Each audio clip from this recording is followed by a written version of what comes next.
Kryetarët e komunave nuk e përmbushin obligimin ligjor për deklarimin e gjendjes pasurore në Komisionin Antikorrupsion, zbuloi në Klik Plus në Televizionin 21 kreu i këtij institucioni Adem Çuçul. Ai deklaroi se tashmë janë ngritur kallëzime për kundërvajtje dhe paralajmëroi kontroll të shtuar ndaj të gjithë funksionarëve. Станав председател, веднаш направивме проверка, констатиравме дека 35 поранешни, 19 нови градоначелници не поднели изјави, за сите тие изрековме соодветни прекршочни платни налози. Дополнително сега се во фаза на проверка, мислам дека деновиве ќе излеземе со бројка на советници на општини кои што не ја исполниле законската обврска.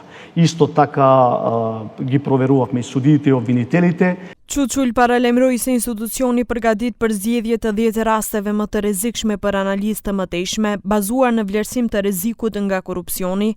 Ai tha se nën thjerrje janë vënë të dhënat për të ardhurat dhe gjendjen pasurore të zyrtarëve dhe antarëve të familjeve të tyre.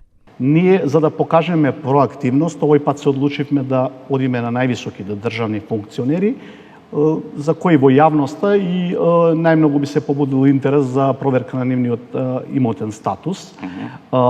Имаме софтверско решение кое што идеално беше замислено да детектира ризични лица, односно лица кои што имаат најголеми разлики во зголемување на имотот и приходите кои ги имаат тие членовите на нивните семејства.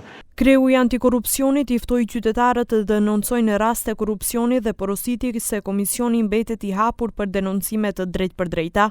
Toleranca ndaj korrupsionit të vogël krijon mjedis ku praktikat e paligjshme bëhen normalitet, gjë që nuk duhet të lejohet, theksoi Çuçul.